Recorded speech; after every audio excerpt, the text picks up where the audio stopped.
to all the participants live on Zoom or on LinkedIn or wherever you're listening in from. Thank you so much for joining us today in our next segment on our ongoing series, Molecule to Medicine, M2M.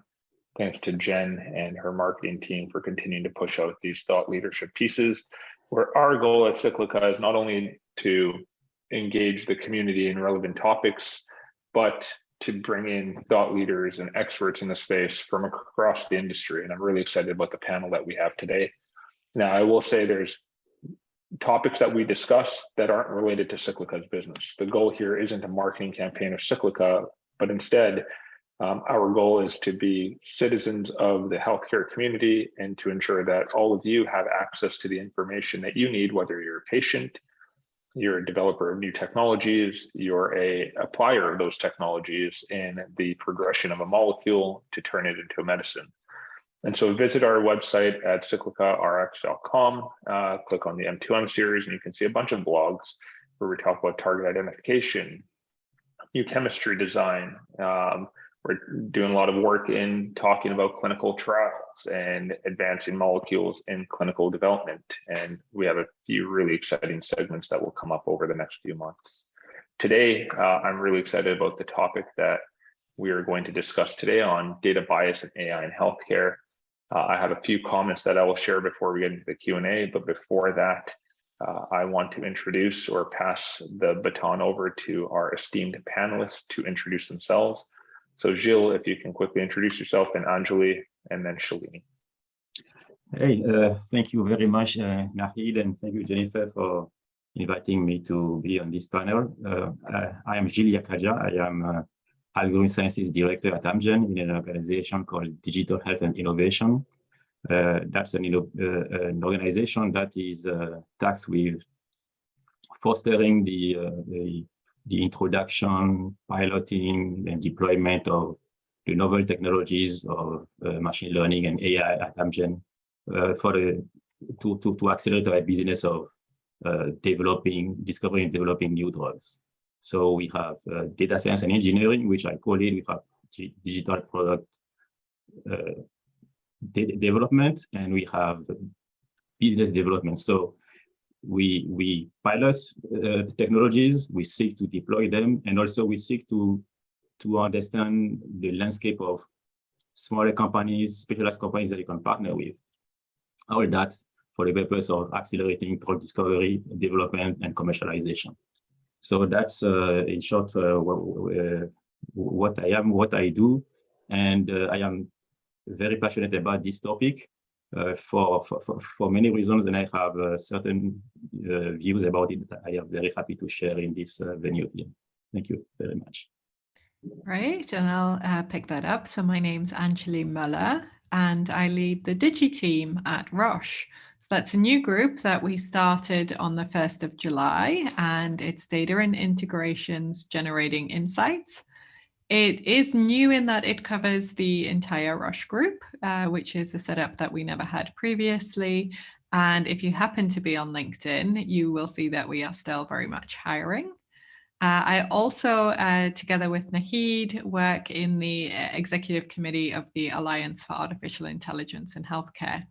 And today I'm really happy to talk about both what's happening inside and outside of Roche. Shalini. Thank you. And thank you, Angeli, as well as the Cyclica team for inviting me to join you here today. It's an important discussion. Happy to be included. So my name is Shalini Trefzer, and I'm based out of Switzerland. I'm the Microsoft Data and AI lead for Roche and also for 7 other healthcare ecosystem enterprises globally.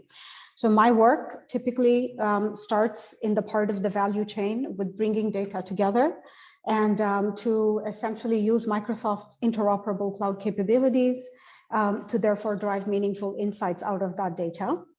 In the course of my work, I'm exposed to a number of business challenges in life science areas like reimbursement, market pricing, patient and HCP enablement, all the way to medical writing, partly clinical trials, data science, and diagnostics as well. Of course, informatics is a big partner. So what I would like to do today is first listen and learn from my colleagues, Angeli and Gilles, They are experts in their field, and I would like to also get their perspectives on the biases that can be found in healthcare data. Secondly, when I was preparing for this panel, the intention I set for myself today was play to make the patient win. So I'm going to focus on Microsoft's examples of what is being done to actually mitigate data bias, as well as address all of the negative fallouts that can result from this kind of data bias, especially for underprivileged populations. So again, thank you, and let me hand it back to Naheed. Gilles, Angeli, Shalini, thank you so much for your introductions, and thank you for being here today. So, in addition to my role at Cyclica, 4 years ago, I co-founded and am the current chair of the Alliance for Artificial Intelligence in Healthcare at the AAIH, which Angeli just mentioned, for which she is the vice chair and a key partner in the progress that we're making as an institution. For those of you who are interested, the AAIH is a global organization that comprises of institutions both large and small, so institutions like Roche, Johnson & Johnson, Novo Nordisk, tech companies, both large and small, as well as academic institutions and hyper-innovative biotech companies, both in the discovery and development of therapeutics, have come together, and they're talking about really important things like data standards, regulatory affairs, education in our space. The AAIH has published a few papers recently, which can be found on its website, which I will add in the chat momentarily. One published in June 2022 titled The Life Cycle of an AI System in Healthcare, and another one from September 2019 titled A Primer on AI in Healthcare. Again, I will add a couple links in the chat for you in a few minutes. Now, this is a topic of utmost importance with a group of people who you just quickly heard in their introductions have exceptional experience, expertise, and therefore wisdom. In a paper published by Norari et al. In 2020, titled Addressing Bias in Big Data and AI for Healthcare, a Call for Open Science, they mentioned that, and I quote, AI promises to provide data-driven approaches to support clinical decision-making and public health policymaking, gradually benefiting the health of society. With that said, bias in algorithms for healthcare can have catastrophic consequences by propagating deeply rooted societal biases. This can result in misdiagnosing certain patient groups, like gender and ethnic minorities, that have a history of being underrepresented in existing data sets, further amplifying inequalities. That's generally the purpose of today's conversation. Today, we're going to provide an overview of data bias landscape in healthcare with a focus on successes, failures, and opportunities. We're going to talk about some fairly controversial topics like race issues in healthcare, gender inequality in both diagnostics and therapeutics, racial biases in AI-driven devices, and importantly, not just talking about the issues, but talking about what's being done to course correct and what the future looks like. So with that being the context and the framework of today's conversation, let's jump into a couple questions. I want to ask a question to all of you, and I'll start off with Shalini, then Gilles, and then end with Angeli. How are you all thinking about this topic within your organization and the impact this is having globally? What are the conversations like, and what progress are you seeing just within your organizations? Sure. So at Microsoft, all of our work in AI systems is anchored in our CEO, Satya Nadella's vision of why we pursue AI. So he says, quote, "We pursue AI so we can empower every person and every organization with the tools of AI so they can go on to solve the most pressing problems of society and economy." So he's already hit the nail on the head with the fact that this needs to be a collaborative effort, and with a purpose, an overarching purpose for what to do with it. Why are we actually doing this? So to this end, Microsoft has actually made deep commitments into and progress around what are called 6 pillars of responsible AI as the means to a sustainable future. Now, pretty much every enterprise, as you'll see, has some thoughts around how they would like to think about AI. Many of them have responsible AI frameworks. So for us, we have guiding principles for these responsible AI pillars that are just baked into every bit of our technology, right? So these principles are fairness, reliability and safety, privacy and security, and inclusivity, and they are built on a foundation of transparency and accountability. So for our discussion today, I'm going to zoom in and draw examples from fairness, because we're talking about race, we're talking about gender, and how these can impact data. But before going there, I have to bring up a critical topic as a technologist that probably will not come to the front and center of attention when you talk about data bias. Understanding that data in hand is the foundational step to identifying and mitigating bias. You can't really alter something that you don't know and you can't see fully, right? So most organizations today, however, are suffering from data silos. I mean, this is fairly common. There are highly fragmented decision-making systems. Many organizations don't really have a way to see across their entire data landscape. So this was also the case at Microsoft. So before we could start realizing these 6 pillars of responsible AI and bake it into our technology, we needed to get a few things right. So we basically broke these silos that our enterprise was burdened by. And the way we did it is we went straight to the core of the enterprise. We drove a data strategy transformation in finance. And I'll give you 2-3 examples later on for how we're doing this with nonprofits and other humanitarian aid organizations as well. So this kind of transformation is fueled by something very, very critical, which again, when you're talking data, are we thinking about it, which is culture. So cultivating this kind of a data-driven, data-trusting culture from the top down, that is what makes or breaks the progress in really making this sort of thing stick. So it creates a place where something like responsible AI, these 6 pillars I mentioned earlier, that they can actually work. So therefore, in our culture, access to data is highly democratized. It allows people at different hierarchical levels to optimize their effectiveness because they can use the technology. And this kind of organization is also better positioned to operationalize your framework. So you've got a framework in place for responsible AI. And if you can see across all of your data, you can probably actually make use of all of it. You can address bias at a systemic level. And this is what we're doing. And so we can also evaluate, therefore, whether the measures being proposed to handle data bias are effective or not. So that sounded super dry, I know. So I'm going to put it into a context of some of the most vulnerable humans on the planet. So according to the UNHCR, there are 27 million refugees in the world today. And it doesn't take a major stretch of imagination to see that if you collect data on refugees and if that data falls into the wrong hands, even with the best of intentions, it's going to wreak havoc. It could put vulnerable people at risk for retaliation based on their race, based on their ethnicity. It could create a human trafficking problem. All kinds of bad things can happen. So coming to our example, what is it that a tech company can do? Well, we partnered with 15 international humanitarian aid organizations and private sector companies to develop a new data standard called the Frontline Humanitarian Logistics Data Model. And this new data standard was basically designed from the scratch by this committee to create sustainable and interoperable technology. So with interoperability, this was key for us because you can break data silos with this, because interoperability essentially means that multiple systems operate in concert.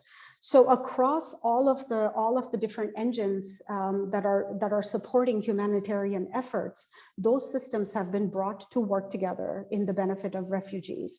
So this is how we anchored this work in all of this ecosystem of standards, privacy, security within which those organizations function.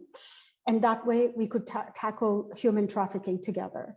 I'll bring up some examples later on, but this was really one of the key examples that showed a few things to me. One is you've got to really think about, when you talk about data bias, first of all, what is your data? How does it look? Where was it gathered? What is in it? Secondly, this interdisciplinary effort to bring together all the right people, not just data scientists, but the people like in this humanitarian example, all the agencies, the international agencies, lawyers, everyone that's involved in helping refugees. to bring those people to the table and to bring together policy, technology, as well as medical aid. I think these are critical factors to make something like this actually stick. So that's where I'll start.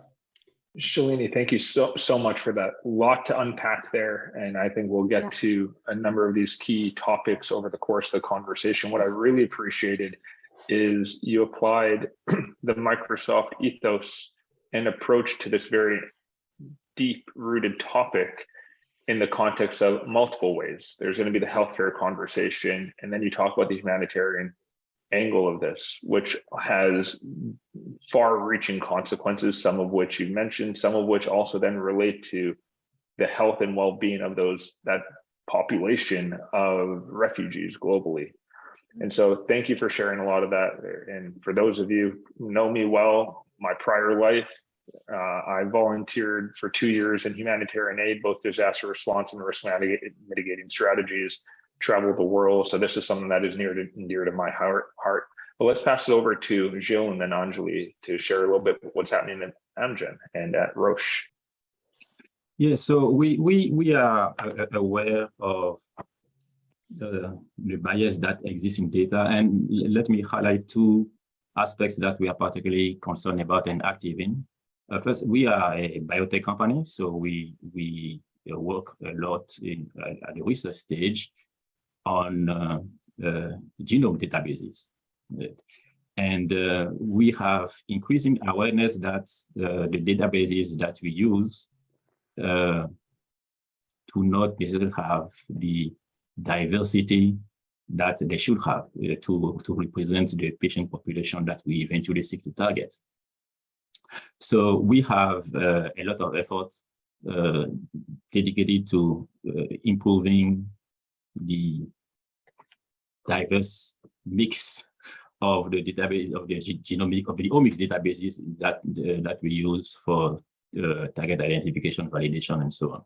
So that means seeking more partners from various locations, but also talking with the partners that we have to entice them to increase the diversity of their data supply. And this is being successful because this awareness that we have is not unique to us. You know, I think it is across the industry. And so we are making steady progress there. The other thing that I want to highlight, which Amgen has been very public about, is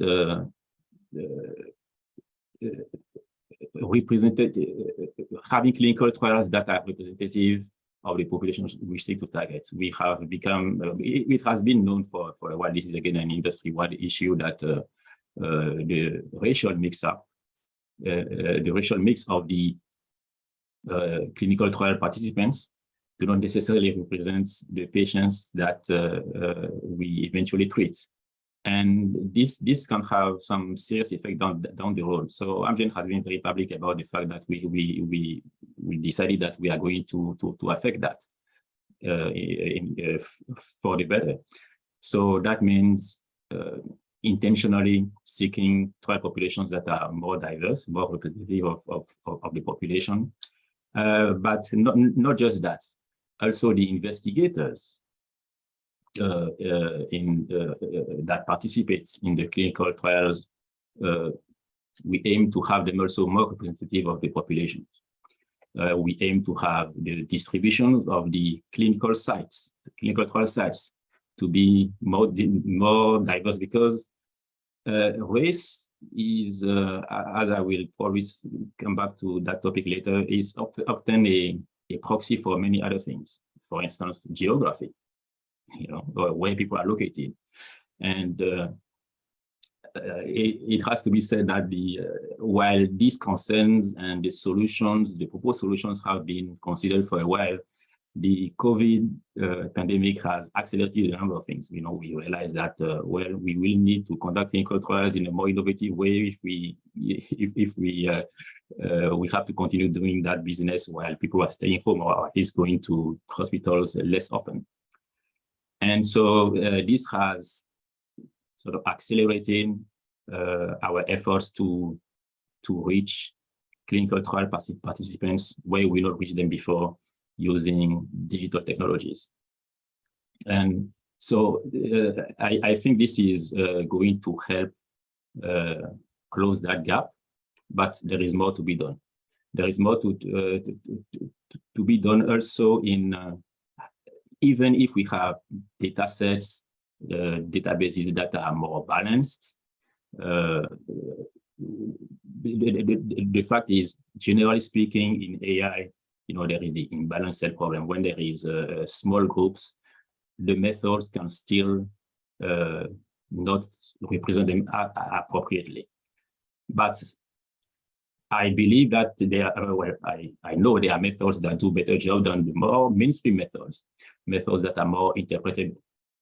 So while we are going to discuss a lot about bias in the data, I think I equally believe that algorithms that are more interpretable, that explain what they do inherently, not after the fact, are also an important factor in closing that gap of bias in AI. And progress is made in that area. Thank you so much. And Angeli, I know we talk a lot about this at the AIH within our data standards group. Obviously, we're going to talk about a number of issues regarding race, but we've touched upon it with Shalini's remarks and with Gilles. So what are your thoughts on what's happening within Roche?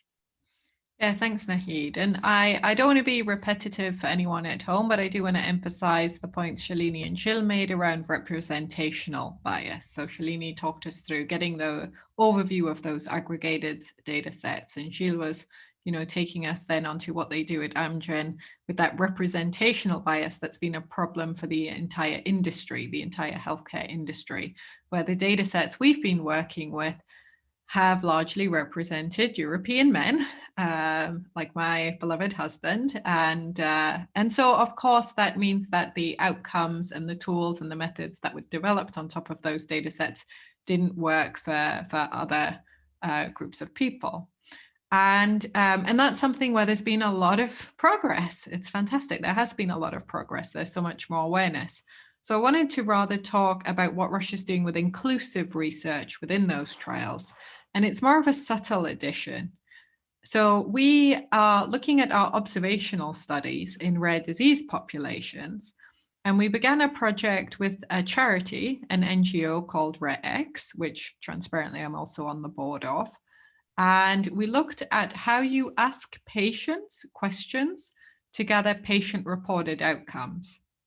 And we saw that if you ask the same question to different ethnic groups of patients, to different age groups of patients, to also patients living in different areas with different socioeconomic status, they would answer that question differently. Perhaps there was a stigma attached to that question in their community or for their age group or for their particular group. Or perhaps it was simply having a slightly subtly different meaning for them when they were asked a question about how is their mobility for the day.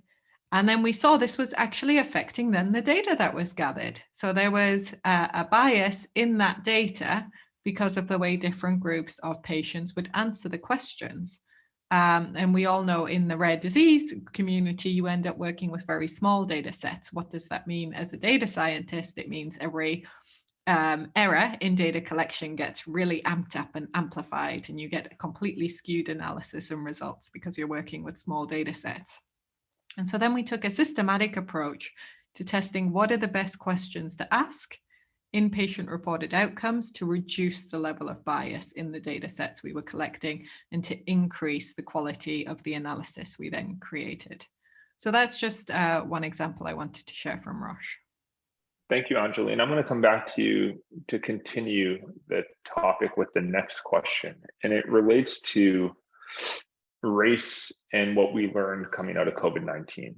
So for context, COVID-19 has, I think, very clearly and demonstrably highlighted how biased AI systems amplify existing inequalities, placing vulnerable populations, some of which we've mentioned on this call, at higher risk of severe illness and death, or just being not focused on.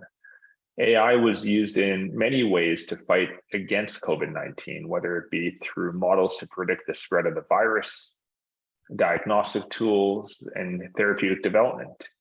One of the genuine concerns voiced by many is that given the time pressure to develop concrete solutions against the pandemic, AI might be likely to reinforce COVID-19 induced inequalities at scale, because its performance in vulnerable populations may not have been thoroughly tested. What are your thoughts on this? And Angeli, I'd love to just come back to you to continue your previous point. Yeah, thank you so much, Naheed. And I know that some of the people listening and watching will also be more technical. So I'll try to link to what type of bias I'm talking about. So we know we can have algorithmic bias, and that has been shown in the way the algorithm is designed to have false assumptions from that data scientist that have then been led to false results. And that's one thing that can happen. You can make a false assumption about how the disease will progress, and you can end up with false results. But I want to talk about maybe a more complex bias, which is historical bias. And you can see then underlying socioeconomic truths, where perhaps a certain population doesn't do as well with a clinical outcome, but because of a myriad of different reasons that are affecting that ethnic group, which would all have to be controlled for. And if I look at my own family in the UK, so I'll pull on examples from the United Kingdom, which is where I was born and grew up. There was a study which was published quite recently, which showed that 22 to 51% worsened outcomes in non-white populations. So they had a more sophisticated analysis, a breakdown by ethnic group, but you could see that the likelihood of death, the likelihood of having a critical outcome with long-term effects was dramatically increased in non-white populations in the UK. And now, of course, there's a beginning of a study which will really break that down, which will try to find out why. And in the South Asian population that they looked at, they saw that comorbidity of diabetes could be one reason. So there's a very high rate of diabetes in Asians living in the UK, and diabetes was also seen to be a predictor for a worsened outcome. So was potentially the fact that diabetes was more prevalent leading to these worsened outcomes. And I will tell you right now, we don't know. You're going to have to do a lot of breakdown. You're going to have to look at Indians with and without diabetes. You're going to have to really do a lot of analysis to try and break that down. I think what we see often, unfortunately, in such cases is that people quickly jump to a conclusion about what's causing that worsened outcome. So you'll often see a headline, underprivileged societies, or you will see a headline which talks about nutrition in a very generalized way. I think what we're going to have to do as we look at the pandemic outcomes is really give ourselves the time to break down all of these different cohorts of patients and say what are really the causing factors. And I'm really happy to say that there is a lot of funding and activity going into that type of research right now. But I think back to the earlier point, I think Shalini was raising, is a lot of that research was done on a platform called Open Data, Open Safety Data. And because that was then a publicly available platform, which showed all of the health outcomes in the UK following the pandemic, a lot of really, really valuable research could be done and continues to be done to break down why would certain ethnic groups have significantly worse outcomes than others. Angeli, fantastic. Thank you so much. That was very comprehensive, and I think flows nicely into some comments that I'll pass to Gilles to remark. Yeah, thanks. I like what Angeli brought up, the complexity of the issue, because yes, as I said earlier, race and gender stand for many other considerations behind, socioeconomic, geography, job status, education, trust in the healthcare system, how the healthcare provider treat people. So, and yes, and of course, this was very much present in how AI affected the outcomes in the COVID pandemic. Recently, I found an article that used the clever repurposing of the acronym AI. Something like is AI more like augmented inequality for COVID. So yes, it's but just like Angeli said, it is too easy to rush to provide headline like underrepresented communities and so on. There are a lot of what people in advanced analytics we call latent variables or unobserved covariates or uncollected, I should say, that are really the factors that negatively affect people in certain communities. So ideally, we will collect all this data, geography, socioeconomic, job status, education level, and all the things that really are proxies for, or more like risk is a proxy for them. But it may not be realistic, at least not in the immediate term. So what can we do in now? In AI, we know there are methods to account for latent variables. So I will sound repeating myself, but I really think that the effort, well, a lot of effort should go into better algorithms that are interpretable, that account for latent variables, and that those things exist are in further development. And as Angeli just mentioned, there is increased funding to do research in those areas. I am optimistic because of that. But the fact is, during the pandemic, yes, AI did let down a lot of people because of the way it was trained. I mean, Angeli mentioned some examples, but there is also I would add to what she said, the triaging of patients when they come into to the hospital. I'm sure we have all heard of cases where how people were triaged to go to intensive respiratory care was very unequal, right? So we know the issues. So I would like to focus on solutions, and again, solutions for me in the ideal case would be to collect more data on all the variables that I just mentioned. But in the absence of that, design better algorithms, and this would have better meaning, more interpretable. This will have other interesting consequences. A good algorithm should not just be interpretable, but what it provides should be actionable. You can intervene on. You cannot intervene on race. If it's highlighted that, okay, race is a factor, well, what can we do? You cannot change people's race, at least not in a way that that any of us would consider desirable. But you can act upon all the other things that we mentioned on education level, trust in the system, or how the system treats the patients, and so on.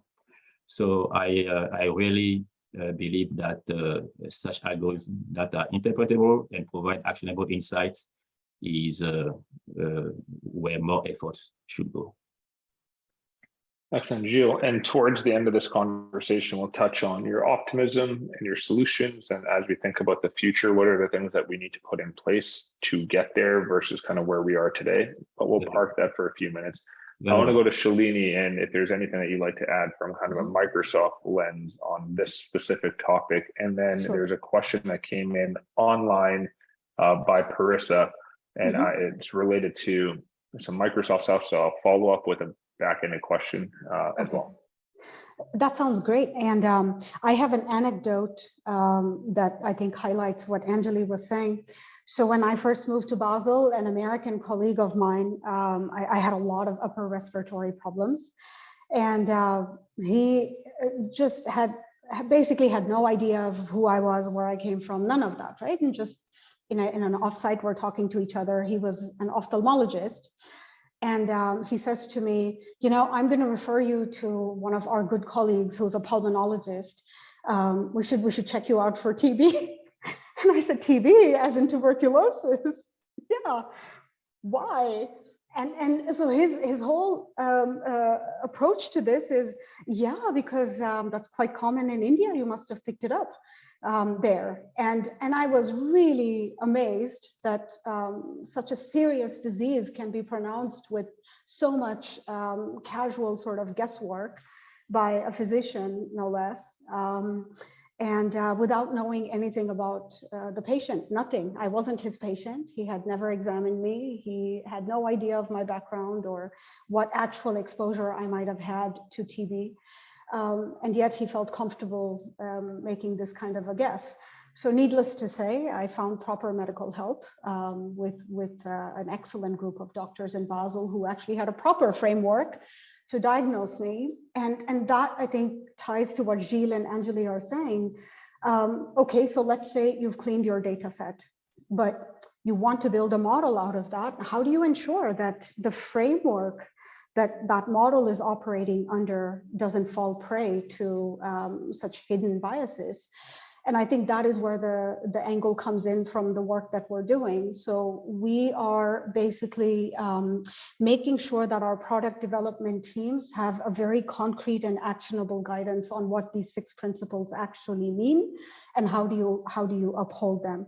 So the research we do, our research teams, our policy teams and engineering teams come together jointly to develop an AI standard that defines product development requirements. So it's just built into that framework to say, okay, here's fairness. This is one of our pillars.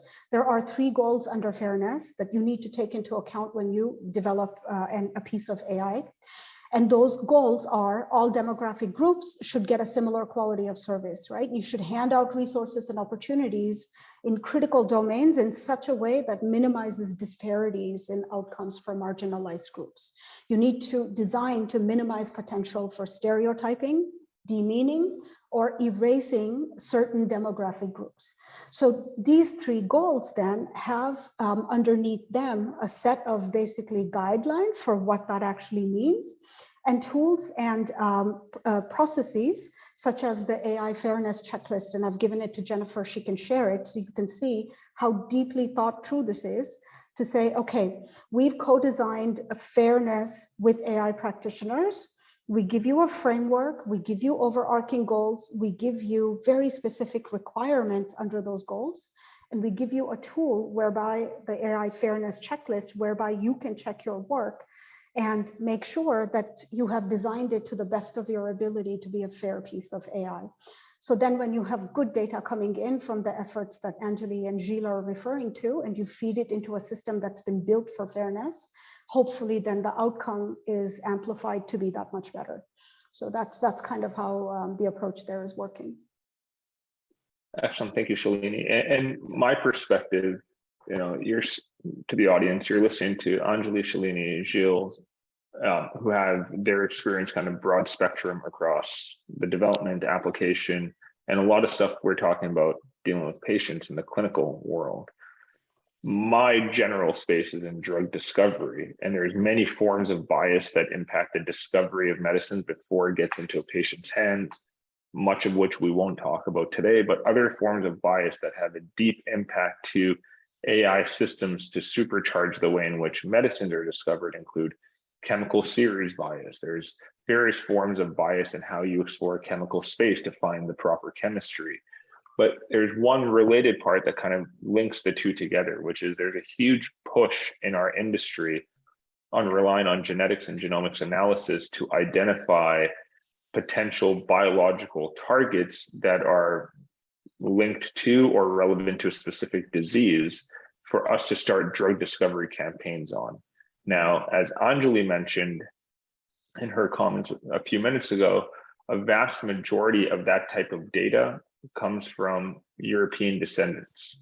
I'm not trying to hold back any punches or necessarily be politically correct, so I'll be politically incorrect and say it comes from Caucasian populations. Caucasian populations are not the same as populations from Africa or Asia or South America or India.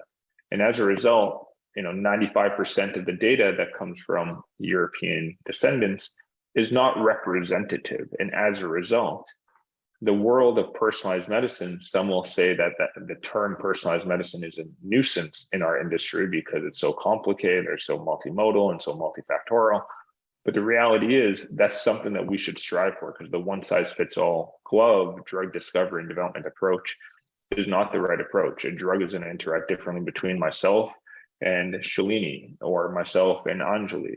And so taking that one size fits all approach is only going to lead to consequences downstream. And I think it comes back to another point that both Shalini and Angeli mentioned, which it comes back to the mindset. Yes, there is progress. People's mindsets are changing, but there's still so much more work to be done. So I'm going to switch off topic for a second, go to the live Q&A. Thank you for those questions that have come through. And for those of you who don't know, you can use the Zoom chat function or the Q&A function to ask your questions, and we will do our best to get to them. So question number one, and I'm going to come back to Shalini yourself.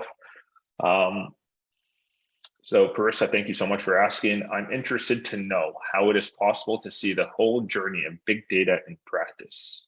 Although the impact assessment of Microsoft seems easy to follow, it is, however, a high-level document. Would it capture all concerns, especially for high-dimensional data such as healthcare data? So let me see if I can answer this within the context of the approach that Microsoft is taking towards this topic. So basically, if you go back to Satya's vision, and where he talks about why we pursue AI, he's very clear that this is a very collaborative, highly interactive activity. So we are empowering our customers, who are in turn empowering patients. So we believe that the expertise for what that data is certainly lies in the hands of our customers who understand this data, who many times own this data, or at least have access to this data, and they're developing drugs using it or supporting patients using that. So our role in this is to ensure that we bring you the technology to be able to enable you in your journey to ensure that you have the right data, that you've examined your historical data, that the right interdisciplinary experts are coming together to really make that journey happen. And we enable you along that journey through the technology frameworks I've mentioned, through basically ensuring that we have certain principles baked into our technology. So when you use it, you can be comfortable knowing that, okay, these technologies are making possible a strategy that I've put in place. And they're making it possible in a way that it can scale easily across my entire enterprise. When it comes to, does it work? We have certainly examples from ourselves, our journey, and many other customers' journeys around breaking data silos.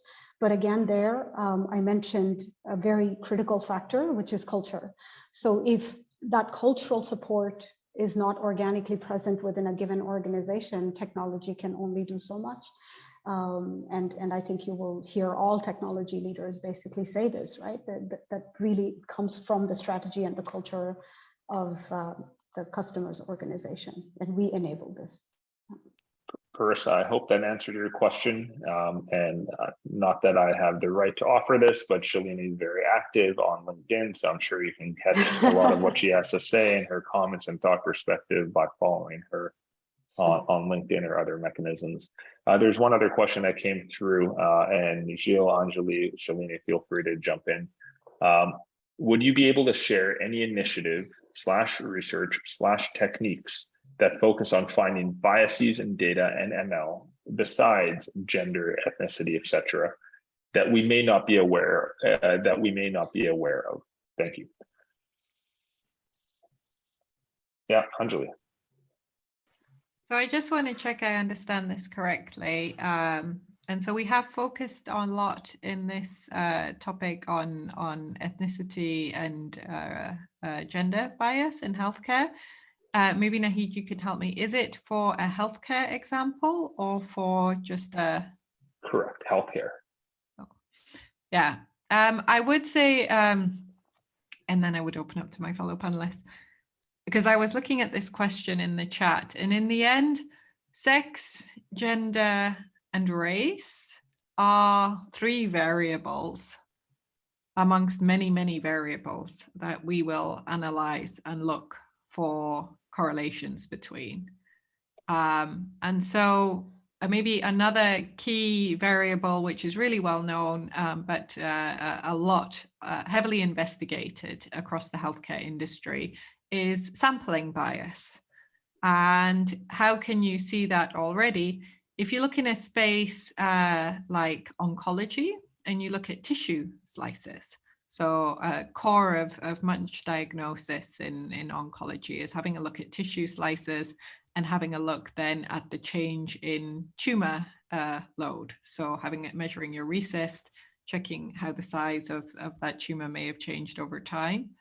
But depending on how a lab will create that sample, how they will generate that sample, what equipment, what facilities, what temperature, what solutions they have available in that lab will affect what that tissue sample looks like. And so a very common series of research that we have to do in healthcare is understanding the sampling bias.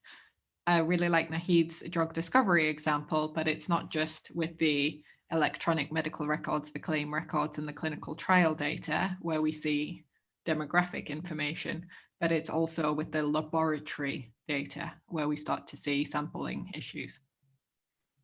And just to build off that, the question was what other initiatives? So Angeli's answers are right spot on. There are a couple initiatives that are actively thinking and doing.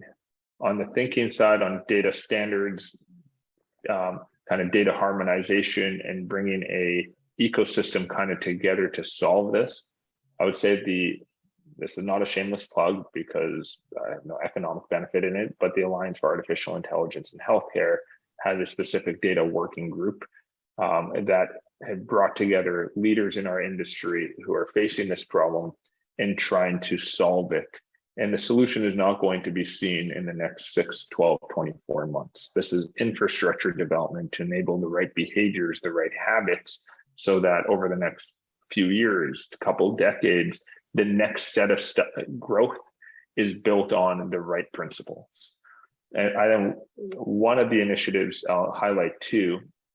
One was, I think, driven by the French-based biotech company Amgen and their creation of an infrastructure called Melody, which is a machine learning ledger for drug discovery, where a number of institutions and primarily biopharma companies who have a wealth of data that are siloed in specific ways, and that data is generally deemed to be internal, and there's a reticence to share that publicly. Melody provides a federated approach to be able to create models on the back of that data so the community can benefit.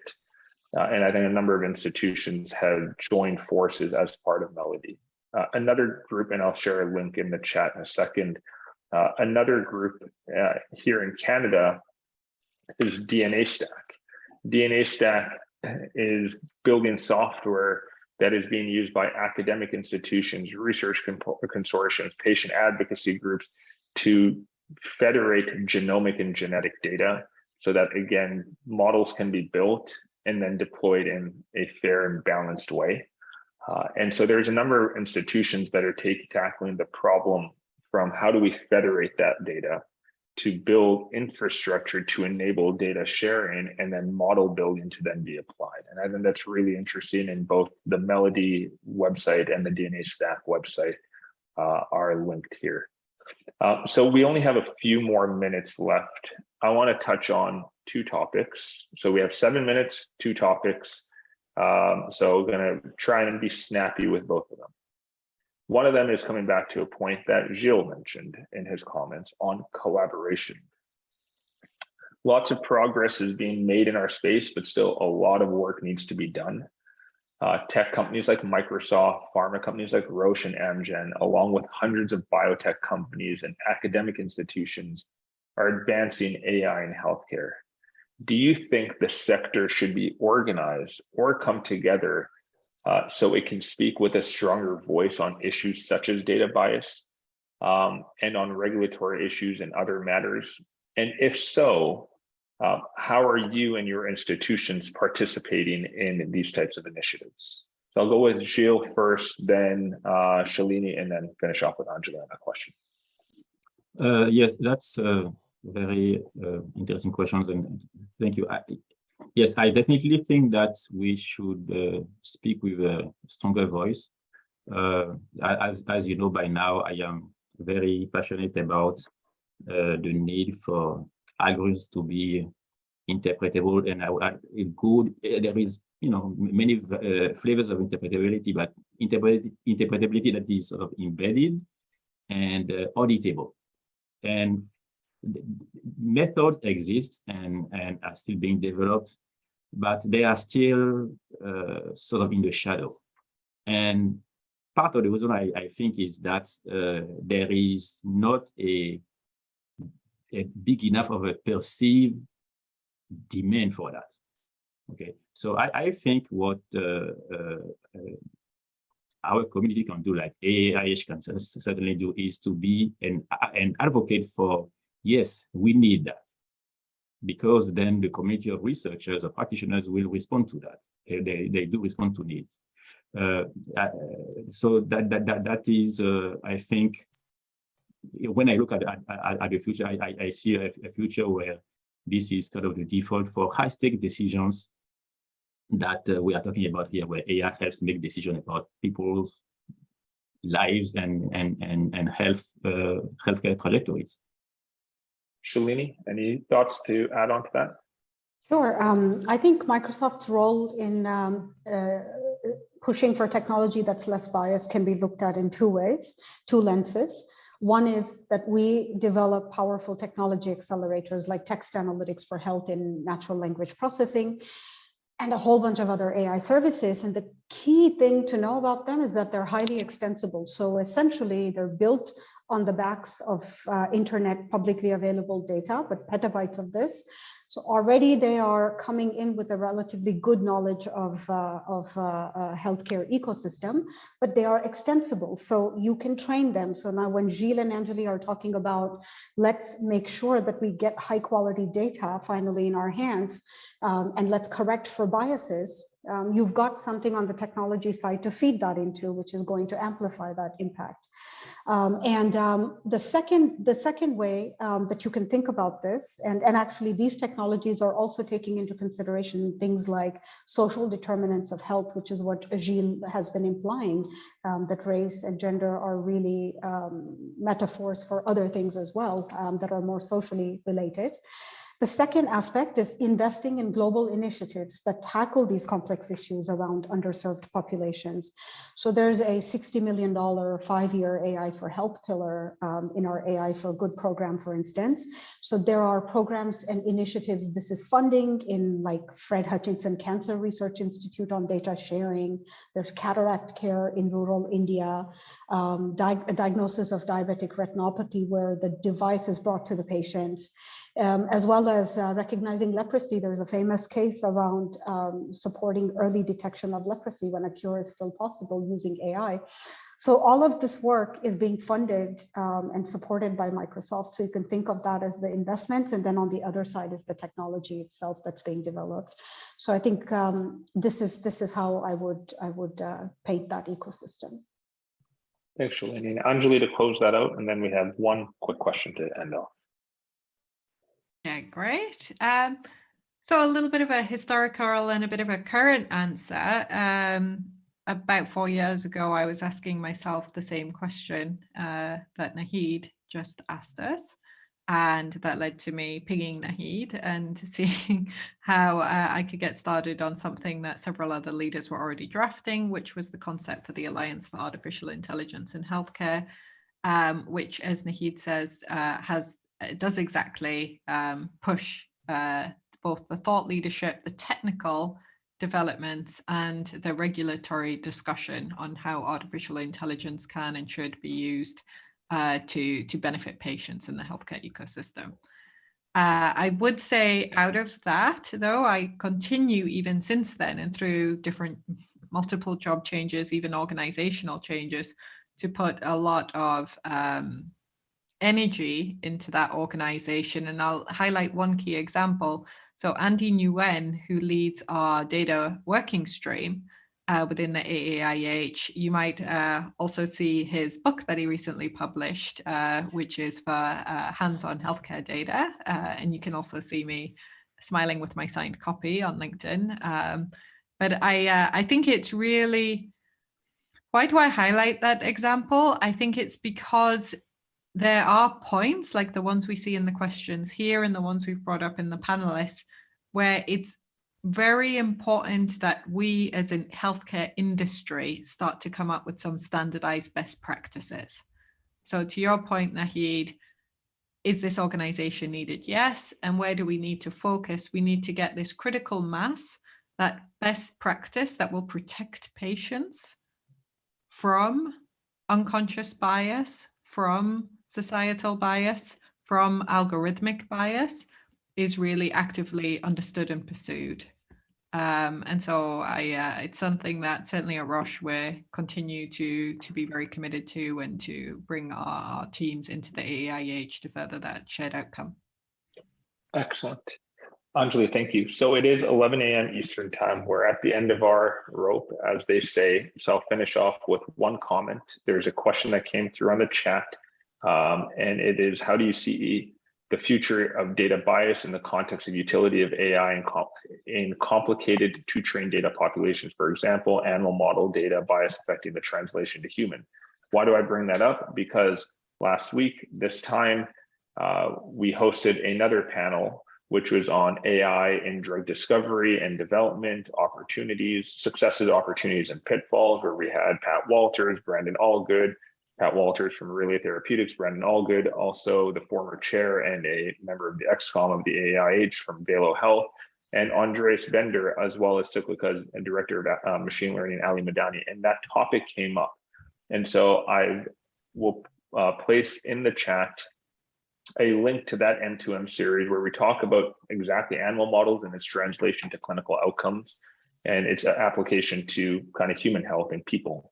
And so to all of you, I want to thank you for being here today to listen to this conversation, to engage online. Sorry to those that we were not able to get to your questions. Not unimportant. We just had a lot to cover in very little time. To learn more about our institutions, feel free to add Angeli, Gilles, or Shalini, or follow them on LinkedIn and their institutions, Amgen, Roche, and Microsoft.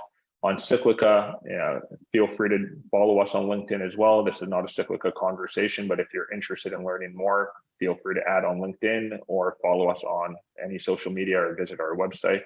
And again, please follow M2M series as we continue to push out good thought leadership, at least attempt to. So again, thank you very much. Have a good day.